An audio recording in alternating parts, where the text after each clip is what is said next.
नमस्कार, मैं हूं पंकज श्रीवास्तव। स्वराज एक्सप्रेस में आपका स्वागत है। खबरों का सिलसिला शुरू करते हैं सुर्खियों के साथ।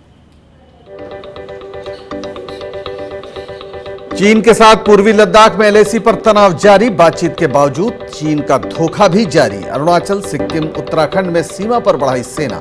भारतीय जवान भी मुस्तैद। चीन के मुद्दे पर कांग्रेस और बीजेपी में जुबानी जंग जारी। कांग्रेस ने सरकार पर राष्ट्रीय हितों की अनदेखी का लगाया आरोप, तो कानून मंत्री का पलटवार। कहा चीन ने राजीव गांधी फाउंडेशन के लिए की फंडिंग। लगातार बढ़ रही तेल की कीमतों के खिलाफ विपक्षी दलों का प्रदर्शन। कांग्रेस महासचिव प्रियंका गांधी ने कहा संकट के समय भी जेब काटने में जुटी सरकार। मध्य प्रदेश, उत्तराखंड में विरोध करने पर दर्ज हुआ केस। राजस्थान के बाद महाराष्ट्र में भी रामदेव की दवा पर बैन। बिना इजाजत कोरोनिल बेचने पर हो सकती है गिरफ्तारी। देश के कई शहरों में एफआईआर दर्ज।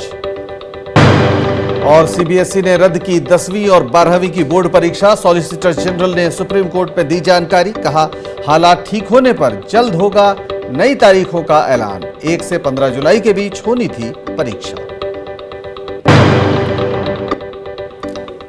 चीन के साथ पूर्वी लद्दाख में वास्तविक नियंत्रण रेखा यानी एलएसी पर विवाद जारी है। तनाव कम होने के बजाय बढ़ता जा रहा है। एक तरफ चीन बातचीत के जरिए मसले को सुलझाने का ड्रामा कर रहा है, दूसरी तरफ एलएसी पर अपनी सैन्य ताकत लगातार बढ़ाने में जुटा है। बातचीत के बावजूद चीन लगातार एलएसी पर मिलिट्री बिल्डअप्स कर रहा है। सीमा पर चीन का निर्माण कार्य भी लगातार जारी है। एएनआई की सूत्रों के हवाले से खबर आई है कि गलवान घाटी के इलाके में जहां बीती 15 जून को चीनी सैनिकों ने कायराना तरीके से भारतीय सैनिकों पर हमला किया था, वहां चीन की तरफ से निर्माण कार्य किया जा रहा है। दोनों देशों के कमांडर स्तर की बातचीत में डिसएंगेजमेंट की बात करने वाला चीन नई साजिश रच रहा है। सैटेलाइट तस्वीरों में गलवान घाटी के पेट्रोलिंग पॉइंट PP-14 पर फिर से चीन का टेंट लगा दिखाई दिया है। चीन की ऐसी ही एक पोस्ट को भारतीय जवानों ने 15 जून की रात को हटा दिया था। बताया जा रहा है कि चीन ने लद्दाख के देप्सांग इलाके में भी घुसपैठ की कोशिश की है। भारत की बहुत ही अहम हवाई पट्टी दौलत बेग ओल्डी देप्सांग इलाके के पास है। यहां से करीब 30 किलोमीटर दूर दक्षिण पूर्व में चीन ने बड़ी संख्या में सैनिकों की तैनाती की है। सूत्रों के मुताबिक चीन ने इस इलाके में सैनिकों के साथ साथ बड़े ट्रक, गाड़ियों और हथियार, गोला बारूद भी पहुंचा दिया है। तो एलएसी पर चीन की सीनाजोरी कम होती नजर नहीं आ रही है। बताया जा रहा है कि चीन भारतीय जवानों को पेट्रोलिंग करने से भी रोक रहा है। लद्दाख में दौलत बेग ओल्डी सेक्टर के ठीक पीछे चीनी सैनिक लगातार भारतीय जवानों की पेट्रोलिंग में रुकावट पैदा कर रहे हैं। आपको बता दें कि लद्दाख में एलएसी के पास फिंगर 8 तक का पूरा इलाका भारत का है। इस इलाके में पहले से ही भारतीय जवान पेट्रोलिंग करते रहे हैं, लेकिन अब चीन के सैनिक फिंगर 4 के पार करते ही भारतीय जवानों को रोक रहे हैं। भारत की पेट्रोलिंग पार्टी की चीनी सैनिकों से इसको लेकर नोकझोंक हो चुकी है। दरअसल चीन पूरे इलाके को अपने कब्जे में लेने की साजिश रच रहा है। चीन ने गारगुंसा और होतन एयरबेस पर फाइटर प्लेन की मौजूदगी भी बढ़ा दी है। भारतीय सेना भी हर चुनौती का मजबूती के साथ सामना करने के लिए डटी हुई है। भारतीय सेना भी चीन की हर कार्रवाई का करारा जवाब देने के लिए मुस्तैद खड़ी है। जैसा कि हमने आपको पहले बताया कि बातचीत की आड़ में चीन सीमा पर अपनी सैन्य ताकत बढ़ा रहा है। सैन्य और कूटनीतिक स्तर की बातचीत में चीनी सेना पीछे हटने के लिए तैयार हो गई, लेकिन जमीनी हकीकत यह है कि चीनी सेना पीछे हट नहीं रही है। कांग्रेस ने केंद्र सरकार पर राष्ट्रीय हितों की अनदेखी का भी आरोप लगाया है। कांग्रेस ने कहा है कि देश की सीमाओं पर गंभीर चुनौती आई है। सरकार के सामने 2 विकल्प हैं। एक, या तो पूरे देश को साथ लेकर सेना के साथ चीन का मुकाबला, दूसरा शुतुरमुर्ग की तरह रेत में सिर छिपाकर मान लें कि एलएसी पर कोई घुसपैठ नहीं हुई। लेकिन मोदी सरकार ने तीसरा रास्ता चुना है, जिसमें सरकार से सवाल पूछने पर आंख दिखाई जा रही है। सीमा की जो अखंडता है उस पर सरकार से सवाल पूछे या सरकार को आगाह करें, जैसा कि मई से ही कुछ लोग आगाह कर रहे थे जो एक्सपर्ट्स हैं, उनको लाल आंख दिखा दी जाए। ये रास्ता चुना है सरकार ने। आप उन लोगों को लाल आंख दिखा रहे हैं जो आपके घर में बैठकर आपको आगाह कर रहे हैं कि साहब अपने घर की सीमाओं को हमें बचाना है, वहां दुश्मन आ चुका है, और दुश्मन को आप क्लीन चिट दे रहे हैं। ये इस देश के इतिहास में पहली बार हुआ। इस बीच कांग्रेस ने पीएम मोदी से देश के सामने रुख स्पष्ट करने की मांग की है। लोकसभा में कांग्रेस के नेता अधीर रंजन चौधरी ने एक बार फिर प्रधानमंत्री मोदी से स्थिति साफ करने की मांग की है। उन्होंने कहा कि संसद सत्र शुरू होने से पहले प्रधानमंत्री मोदी देश को संबोधित करें और चीन के साथ तनाव को लेकर स्थिति साफ करें। चल तक सारे हमारे सीमाएं अभी चीन की निशाने पर है, इसलिए सारे हिंदुस्तान के लोग चिंतित है। सारे हिंदुस्तान की जगह जगह पे अफरा तफरी मच रहे हैं। सदन खुलने के पहले प्रधानमंत्री जी कम से कम हिंदुस्तान को संबोधित करे, देशवासियों को संबोधित करे कि ताजी हालत क्या है, जमीनी हकीकत क्या है लद्दाख सीमा पे, अरुणाचल सीमा पे, ये आपसे हम जानना चाहते हैं। इन सबके बीच भारत के विदेश मंत्रालय का बयान भी आया है। विदेश मंत्रालय ने कहा है कि मई से ही चीनी सेना का सीमा पर अवैध जमावड़ा शुरू हो गया था। भारत ने सिर्फ एहतियाती कदम उठाए।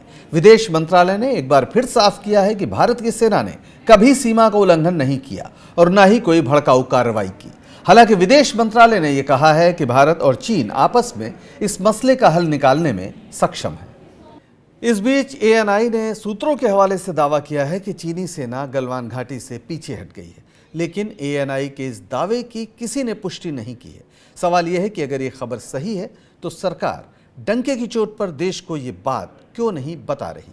सरकार खुलकर क्यों नहीं कह रही है कि चीन की सेना पीछे हट गई? आपको बता दें कि 15 और 16 जून की रात को गलवान घाटी में भारत और चीन की सेना के बीच हिंसक झड़प हुई थी। इसमें भारतीय सेना के कर्नल संतोष बाबू समेत 20 जवान शहीद हो गए थे।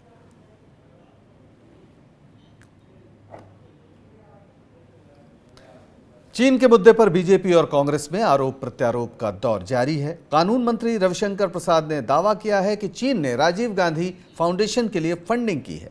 कानून मंत्री ने कहा कि राजीव गांधी फाउंडेशन को चीन ने पैसे दिए। कांग्रेस ये बताए कि ये प्रेम कैसे बढ़ गया, इनके कार्यकाल में ही चीन ने हमारी जमीन पर कब्जा किया।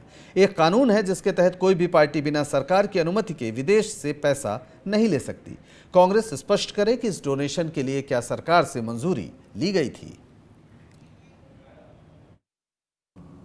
कांग्रेस पार्टी जवाब दे कि चीन के साथ इतना प्रेम क्यों उमड़ गया था कि पार्टी के साथ एमओयू हो रहा है, राजीव गांधी फाउंडेशन को चाइनीज एम्बेसी पैसे दे रही है और आपके द्वारा इंडो चाइना की एक स्पेशल स्टडी की जा रही है और उसमें कहा जा रहा है कि चाइना के साथ फ्री ट्रेड एग्रीमेंट कॉम्प्रिहेंसिव होना चाहिए और ये दोनों पक्षों के लिए उचित होगा, हित में होगा। एक समय कांग्रेस के राज में इतनी बड़ी जमीन दे दिया चीन को और 10 साल के शासन में चीन के सामने घुटने टेके हुए थे कांग्रेस पार्टी के लोग। इसीलिए जब भी चीन की सरहद को लेकर सवाल उठते थे तो उनके रक्षा मंत्री कभी प्रभावी जवाब नहीं देते थे। कांग्रेस ने बीजेपी के आरोपों पर पलटवार किया है। कांग्रेस प्रवक्ता पवन खेड़ा ने कहा कि बीजेपी के चीनी कम्युनिस्ट पार्टी से बेहद गहरे संबंध रहे हैं। उसके तमाम बड़े नेता चीनी कम्युनिस्ट पार्टी के नेताओं से मिलते रहे हैं। यहां तक कि आरएसएस, जो खुद को गैर राजनीतिक संगठन बताता है, उसके भी चीन से गहरे संबंध हैं। लेकिन हम अभी इस बारे में सवाल नहीं कर रहे हैं क्योंकि ये वक्त चीन से लड़ने का है। लेकिन सरकार चीन की जगह विपक्ष से लड़ने में लगी है। भारतीय जनता पार्टी और चीन की कम्युनिस्ट पार्टी के ऐतिहासिक संबंध हैं। चीन की कम्युनिस्ट पार्टी के पोलिट ब्यूरो के सदस्य एक प्रतिनिधि मंडल में राजनाथ सिंह जी से मिलने आए। अध्यक्ष थे राजनाथ सिंह जी। जनवरी 2009 में आरएसएस और भाजपा का एक प्रतिनिधि मंडल चीन की कम्युनिस्ट पार्टी के निमंत्रण पर 5 दिवसीय यात्रा पर चीन गया। आरएसएस तो राजनीतिक दल है भी नहीं और भाजपा तब सरकार में भी नहीं थी, लेकिन वहां जाकर अरुणाचल प्रदेश और तिब्बत जैसे मुद्दों पर चर्चा हो रही थी। एक तरफ चीन सीमा पर रोज नई चाल चल रहा है, वहीं चीन ने दूसरी ओर भारत पर साइबर हमले भी तेज कर दिए। साइबर हमलों के बीच चीन के हैकरों का हाथ बताया जा रहा है कि पिछले 5 दिनों में चीन के हैकरों ने भारत के आईटी और बैंकिंग सेक्टर पर 40,000 से ज्यादा साइबर अटैक किए हैं। मुंबई पुलिस के आला अधिकारियों के मुताबिक सीमा पार से ऑनलाइन हमलों में खासा इजाफा हुआ है।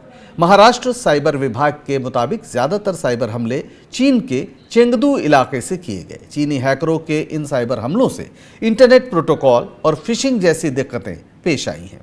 इंटरनेट यूजर्स को इस तरह के हमलों के खतरे से बचाने के लिए मजबूत फायरवॉल अपनाने और साइबर सुरक्षा ऑडिट कराने की सलाह दी गई है।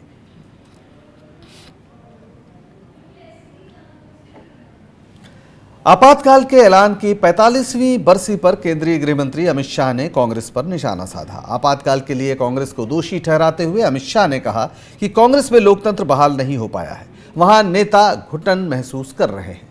अमित शाह ने कांग्रेस को आत्मचिंतन की नसीहत दी। गृह मंत्री अमित शाह ने कहा, 45 साल पहले इसी दिन सत्ता के लालच में एक परिवार ने देश में आपातकाल लागू कर दिया था। रातों रात राष्ट्र को जेल में बदल दिया गया। प्रेस, अदालतें, मुक्त भाषण सब खत्म हो गए। गरीबों और दलितों पर अत्याचार किए गए। कांग्रेस पर निशाना साधते हुए अमित शाह ने कहा, लाखों लोगों के प्रयासों के कारण आपातकाल हटा लिया गया था। भारत में लोकतंत्र बहाल हो गया था, लेकिन कांग्रेस में लोकतंत्र बहाल नहीं हो पाया। एक परिवार के हित पार्टी के हितों और राष्ट्रीय हितों पर हावी थे। ये खेदजनक स्थिति आज की कांग्रेस में भी पनपती है। कांग्रेस पर अमित शाह के ट्वीट का राजस्थान के मुख्यमंत्री अशोक गहलोत ने जवाब दिया। अशोक गहलोत ने ट्वीट कर कहा है कि श्री मोदी और अमित शाह केवल कांग्रेस के बारे में चिंतित हैं। ये एक असुरक्षा और डर का सबूत है, क्योंकि अमित शाह समेत सभी ये जानते हैं कि कांग्रेस पार्टी सोनिया गांधी जी और राहुल गांधी जी के नेतृत्व में ही हिम्मत रखती हैं कि वो मौजूदा सरकार का विरोध कर सके। गहलोत ने कहा कि पिछले 3 दशकों से गांधी परिवार के किसी भी शख्स की सत्ता में हिस्सेदारी नहीं रही। कांग्रेस ने हमेशा मेरे जैसे कांग्रेस पार्टी के कैडर और जमीनी कार्यकर्ता को प्रोत्साहित और सशक्त किया है। अशोक गहलोत ने कहा है कि कांग्रेस ने देश के लोकतंत्र का निर्माण, संरक्षण और पोषण किया है। दक्षिण एशियाई क्षेत्र में भारतीय लोकतंत्र केवल मजबूत और समृद्ध लोकतंत्र है। राजस्थान के मुख्यमंत्री ने कहा कि बलिदान कांग्रेस के डीएनए में निहित है। नेहरू जी से लेकर आज तक स्वर्गीय इंदिरा जी ने राष्ट्र के लिए अपने जीवन का बलिदान कर दिया। गहलोत ने मोदी सरकार पर निशाना साधते हुए कहा कि यह चौंकाने वाला है कि 3-4 मंत्रियों के अलावा जनता को यह भी नहीं पता कि मोदी के मंत्रिमंडल में सभी कौन हैं। बीजेपी के केवल 6 साल हो गए हैं और हम देख सकते हैं कि कैसे उन्होंने इस देश के लोकतांत्रिक, जातीय और सामाजिक ताने बाने को तोड़ दिया है। गहलोत ने कहा कि मोदी और अमित शाह ने एनडीए को हाईजैक कर लिया है और अन्य नेताओं के लिए एनडीए में कोई जगह नहीं छोड़ी है। वे कांग्रेस पार्टी और सीडब्ल्यूसी के लोकतांत्रिक मूल्यों पर सवाल उठाने के लायक नहीं है। पिछले दिनों मणिपुर में बीजेपी के नेतृत्व वाली सरकार में मचे घमासान के बाद अब तस्वीर फिर पलटती नजर आ रही है। मणिपुर में बीजेपी की सहयोगी नेशनल पीपल्स पार्टी यानी एनपीपी के जिन 4 मंत्रियों ने एन बीरेन सिंह सरकार से इस्तीफा दिया था, वे अब अपना इस्तीफा वापस लेंगे। मेघालय सीएम और एनपीपी चीफ कोनराड संगमा ने बताया कि चारों मंत्री इस्तीफा वापस लेकर बीजेपी की एन बीरेन सिंह सरकार को समर्थन देंगे। बीच में जब कुछ इश्यूज आए regarding the style of functioning, तो ये इश्यूज को हम लोगों ने सेंटर के साथ उठाया और सेंट्रल लीडरशिप, बीजेपी की सेंट्रल लीडरशिप ने हमको पूरा विश्वास और आश्वासन दिलाया है कि सारे इश्यूज को वो लोग एड्रेस करेंगे। और उनके ये आश्वासन और एश्योरेंस देने के बाद हम लोगों ने डिसीजन लिया है कि मणिपुर की स्टेबिलिटी, पॉलिटिकल स्टेबिलिटी और पब्लिक को देखते हुए मणिपुर की इंटरेस्ट के लिए हम लोग अपना बीजेपी का सपोर्ट हम लोग कंटिन्यू करेंगे। उधर बीजेपी भी ये दावा कर रही है कि मणिपुर की सरकार स्थिर है। बीजेपी के राष्ट्रीय महासचिव राम माधव ने कहा कि मणिपुर की सरकार स्थिर है। उनके पास विधायकों का पर्याप्त समर्थन है और सरकार किसी भी समय असेंबली फ्लोर पर बहुमत साबित करने के लिए तैयार। Government in Manipur is very stable. We have the required support of the legislators, and the government is ready to prove its majority on the floor of the assembly any time. Right now, there is no other issue. There is no instability in Manipur. It's all a social media discussion. There is no instability.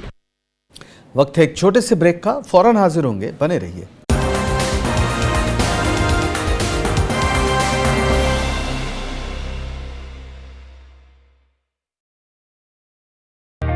सपने सच तब होंगे जब आप सपने दिखना शुरू करेंगे। ये शब्द हैं उस शख्सियत के जिसके सपनों ने दी इस देश को एक नई उड़ान, डॉक्टर APJ अब्दुल कलाम। और ऐसे ही हर स्टूडेंट के सपने पूरे करेंगे हम, under best guidance of expert faculty team. Admission open in Science and Technology, Humanities, Social Science, Arts and Sports. Dr. APJ Abdul Kalam University, Indore. For the details, contact 1800-300-26072.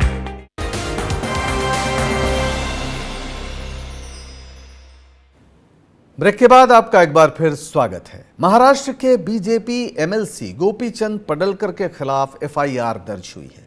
Gopichand Padalkar ने NCP प्रमुख शरद पवार पर आपत्तिजनक टिप्पणी की थी। पडलकर ने एक प्रेस कॉन्फ्रेंस के दौरान शरद पवार को महाराष्ट्र का कोरोना कह दिया। पडलकर ने पवार पर यह टिप्पणी उन्हें धनगर समुदाय को आरक्षण न मिलने के लिए कसूरवार ठहराते हुए की। पडलकर ने कहा कि बीजेपी ने धनगर समाज के लिए 1000 करोड़ के पैकेज की घोषणा की थी, लेकिन उद्धव सरकार ने धनगरों को एक पैसा नहीं दिया। इसी दौरान उन्होंने ये भी कहा कि शरद पवार एक ऐसे कोरोना है जिन्होंने महाराष्ट्र को संक्रमित किया है। उन्होंने हमेशा ऐसे फैसले लिए जिनसे आम लोगों की समृद्धि पर बुरा असर पड़ा है। महाराष्ट्र में बीजेपी नेता गोपीचंद पडलकर की एनसीपी प्रमुख शरद पवार पर आपत्तिजनक टिप्पणी का एनसीपी कार्यकर्ताओं ने जोरदार विरोध किया है। एनसीपी कार्यकर्ताओं ने बीजेपी विधायक के खिलाफ प्रदर्शन किया।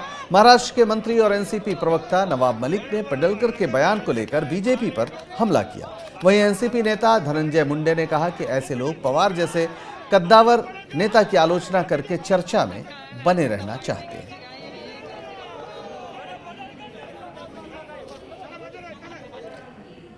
सीबीएसई ने 10वीं और 12वीं की बची हुई परीक्षा को रद्द करने का फैसला किया है। बोर्ड ने सुप्रीम कोर्ट में हुई सुनवाई में ये जानकारी दी। अब छात्रों का असेसमेंट उनके पिछले 3 एग्जाम्स के आधार पर होगा। उनके पास बाद में परीक्षा देने का भी विकल्प मौजूद होगा। कोरोना संक्रमण के कारण सीबीएसई बोर्ड की 29 सब्जेक्ट्स के एग्जाम नहीं हो पाए थे। 12वीं की परीक्षा 1 से 15 जुलाई के बीच होनी थी। देश भर में इसके 12 विषयों के पेपर अभी बचे हैं। वहीं उत्तर पूर्वी दिल्ली में इन 12 के अलावा 11 और मेन सब्जेक्ट्स के पेपर बाकी हैं। 18 मार्च को ये परीक्षाएं टाल दी गई थीं।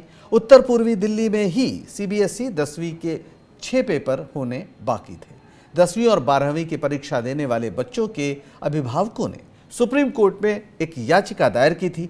इसमें मांग की गई कि बोर्ड को एग्जाम्स रद्द कर देना चाहिए। इसमें यह दलील दी गई कि सीबीएसई विदेशों में मौजूद 250 स्कूलों की परीक्षाएं रद्द कराने का फैसला पहले ही ले चुका है। सुप्रीम कोर्ट में दायर याचिका के अलावा महाराष्ट्र, दिल्ली और ओडिशा सरकार ने पिछले दिनों मानव संसाधन विकास मंत्रालय को चिट्ठी लिखकर कहा था कि परीक्षाएं रद्द कर देनी चाहिए। आज सुप्रीम कोर्ट में हमारी पिटीशन में सीबीएसई के कौंसल तुषार मेहता, जो कि सॉलिसिटर जनरल ऑफ इंडिया भी हैं और जो कि सेंट्रल गवर्नमेंट की तरफ से भी अपीयर हो रहे थे, उन्होंने बहुत क्लियर स्टेटमेंट दी है, जिसके अंदर उन्होंने ये बोला है कि हम जो सीबीएसई के एग्ज़ाम्स हैं 1 जुलाई से 15 जुलाई के बीच जो कि रिमेनिंग पेपर्स उनके रहते हैं, वो हम कैंसिल ज़रूर करेंगे। जो भी एग्ज़ाम हम कैंसिल करेंगे उसके जो मार्क्स होंगे वो हम एक नई पॉलिसी बनाएंगे, जिस पे हम लास्ट के 3 पेपर जो होंगे उसके बेसिस पे हम असेसमेंट देके वो मार्क्स हम देंगे। लगातार बढ़ रही तेल की कीमतों को लेकर कांग्रेस महासचिव प्रियंका गांधी ने केंद्र और यूपी सरकार पर निशाना साधा है। प्रियंका गांधी ने एक ट्वीट किया है जिसमें लिखा है कि आज 19वें दिन लगातार बीजेपी सरकार ने डीजल पेट्रोल की कीमतें बढ़ाकर ये बात साफ कर दी है कि बीजेपी को इस संकट के समय भी पब्लिक की जेब काटने में ज्यादा रुचि है। आज पूरे यूपी में कांग्रेस पार्टी ने जोरदार प्रदर्शन किया। जनता इस लूट को बर्दाश्त करने के लिए तैयार नहीं है। आपको बता दें कि यूपी प्रदेश अध्यक्ष अजय सिंह लल्लू की अगुवाई में यूपी के कई शहरों में कांग्रेस कार्यकर्ताओं ने विरोध प्रदर्शन किया। तेल की बढ़ी कीमतों के विरोध में केंद्र और योगी सरकार के खिलाफ जमकर नारेबाजी की। उधर पेट्रोल और डीजल की बढ़ी कीमतों के खिलाफ पटना में आरजेडी ने साइकिल रैली निकाली। रैली का नेतृत्व बिहार विधानसभा में विपक्ष के नेता तेजस्वी यादव ने किया। तेजस्वी के साथ उनके भाई और आरजेडी के नेता तेज प्रताप भी साइकिल रैली में शामिल हुए।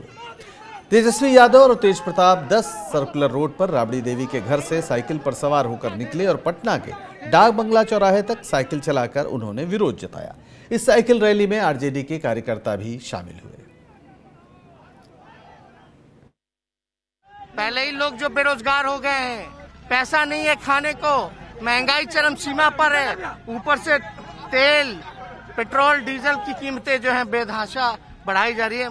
ऐसा लग रहा है कि मन जैसा कर रहा है वैसे सरकार जो है बढ़ा रही है। इससे किसान, व्यापारी सब तबाह है, आम नागरिक तबाह है।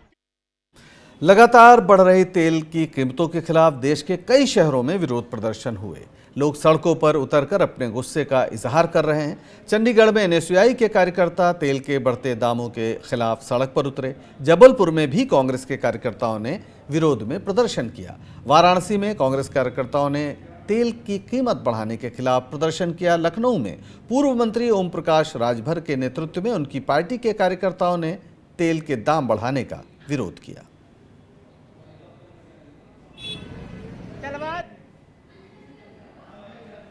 आज चीन हो, जापान हो, नेपाल हो, बांग्लादेश हो, सब जगह पेट्रोल और डीजल का दाम घट रहा है, तो भारत में ये क्यों बढ़ रहा है? इसको लेकर के हम लोग, कोई आंदोलन नहीं है, हम लोग इसी तरह अकेले जाएंगे। हम विधायक हैं, अपने गनर को अपनी गाड़ी पर बैठाएंगे, साइकिल पर, धीरे धीरे हम लोग विधानसभा जाएंगे। डीजल का जो महंगाई बढ़ी है वो चलने लायक नहीं रह गई है। अब वो गाड़ियाँ कैसे चलेंगी इस महंगाई के दौर में? इसके लिए क्या किया आज आप लोगों ने? वो आज प्रोटेस्ट किया जा रहा है, प्रतीकात्मक प्रोटेस्ट है। डीजल का दाम जो लगातार बढ़ रहा है उसे कम करने के लिए और जहाँ पहले था वहाँ पे फिर वापस करने के लिए हम अनुरोध कर रहे हैं सरकार से। जनता सड़क पे आ रही है और यदि जनता सड़क पे नहीं आए, जनता सड़क पे आ जाएगी तो ये दिक्कत होगी। डीजल पेट्रोल के बढ़ते दाम के खिलाफ प्रदर्शन मध्य प्रदेश की सरकार को बर्दाश्त नहीं हो रहे। डीजल पेट्रोल के बढ़ते दाम के खिलाफ प्रदर्शन करने पर मध्य प्रदेश सरकार ने कांग्रेस के राज्यसभा सांसद और सूबे के पूर्व मुख्यमंत्री दिग्विजय सिंह समेत 150 लोगों के खिलाफ एफआईआर दर्ज कर ली है। मध्य प्रदेश पुलिस ने सरकारी आदेश के उल्लंघन के मामले में आईपीसी की अलग अलग धाराओं में दिग्विजय सिंह और भोपाल जिला कांग्रेस अध्यक्ष कैलाश मिश्रा समेत 150 लोगों के खिलाफ एफआईआर दर्ज की है। बुधवार को पेट्रोल डीजल की बढ़ती कीमतों के खिलाफ कांग्रेस ने भोपाल में साइकिल रैली निकाली थी। दिग्विजय सिंह के नेतृत्व में कांग्रेस ने भोपाल में रोशनपुरा चौराहे से मुख्यमंत्री आवास तक साइकिल रैली निकाली। हालांकि पुलिस ने कांग्रेस कार्यकर्ताओं को अपेक्स बैंक तिराहे पर रोक लिया था। जनता की लड़ाई के लिए मुझ पर 100 एफआईआर और दर्ज कर दी जाएंगी तो मैं उनका स्वागत करूंगा। लेकिन ये जो दोहरी नीति है भारतीय जनता पार्टी की, इंदौर में केंद्रीय मंत्री जी के जन्मदिन पर एक भूतपूर्व विधायक राशन बांटते हैं, जहां करीब 1000-1500 लोग इकट्ठे होते हैं बिना सोशल डिस्टेंसिंग के, बिना मास्क के। उन पर कोई प्रकरण नहीं, उन पर कोई एफआईआर नहीं। उधर बीजेपी नेताओं का कहना है कि कांग्रेस ने नियमों की अनदेखी कर प्रदर्शन किया, इसलिए एफआईआर दर्ज की गई। जनता का अपराधी कह रहे हैं कि हम जनता की समस्याओं को हल कर रहे हैं। मध्य प्रदेश के करोड़ों किसानों का अपमान करने वाले दिग्विजय सिंह कमलनाथ, हर किसान को डिफाल्टर करने वाले दिग्विजय सिंह कमलनाथ, शिक्षित बेरोजगार को अपमानित करके बेरोजगारी भत्ता न देकर उसको जो है आत्महत्या के लिए प्रेरित करने वाले कमलनाथ, और तो और कई अबोध बेटा बेटियों के अपहरण करके उनकी हत्या कराने वाले नेता, आज आप ज्ञान दे रहे हो। और 5-5 रुपए तक का वेट टैक्स आपने वसूला है मध्य प्रदेश में कमलनाथ सरकार ने डीजल और पेट्रोल पर। तब कहां चले गए थे कमलनाथ जी? तब कहां चले गए थे दिग्विजय सिंह जी? मध्य प्रदेश ही नहीं, उत्तराखंड में भी सरकार को डीजल पेट्रोल के बढ़े दामों के खिलाफ विपक्ष का प्रदर्शन रास नहीं आ रहा। उत्तराखंड कांग्रेस के अध्यक्ष प्रतीत सिंह, प्रदेश कांग्रेस उपाध्यक्ष सूर्यकांत धस्माना समेत कई नेताओं के खिलाफ पुलिस ने केस दर्ज किया है। देहरादून में तेल की बढ़ी कीमतों के खिलाफ प्रदर्शन करने पर इन कांग्रेस नेताओं के खिलाफ मामला दर्ज किया गया है। पुलिस का कहना है कि कांग्रेस नेताओं ने बिना इजाजत ये प्रदर्शन किया था। इस दौरान सोशल डिस्टेंसिंग के नियमों का भी पालन नहीं किया गया। बिहार विधान परिषद चुनाव के नामांकन के आखिरी दिन जेडीयू, बीजेपी और कांग्रेस के प्रत्याशियों ने नामांकन दाखिल किया। इस मौके पर नीतीश कुमार भी मौजूद रहे। जेडीयू के जिन 3 उम्मीदवारों ने नामांकन किया उनमें गुलाम गौस, भीष्म साहनी और डॉक्टर कुमुद वर्मा का नाम शामिल है। वहीं बीजेपी के संजय मयूख और सम्राट चौधरी ने नामांकन किया। कांग्रेस की ओर से समीर कुमार सिंह ने अपना नामांकन दाखिल किया।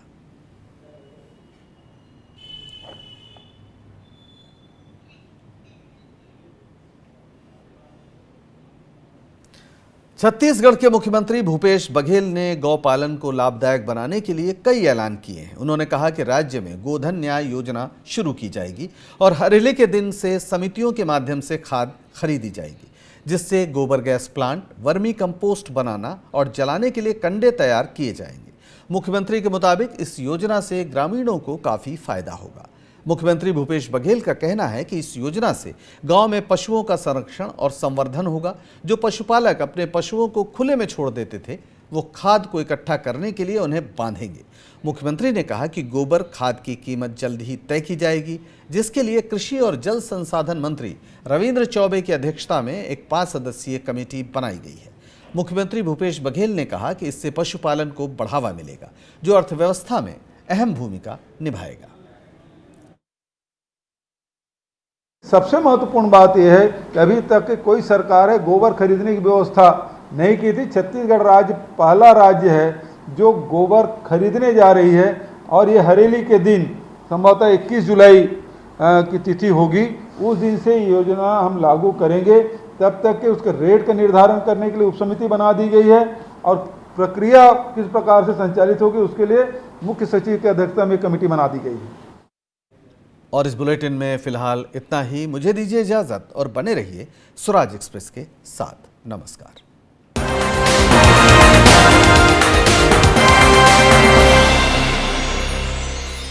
RKDF university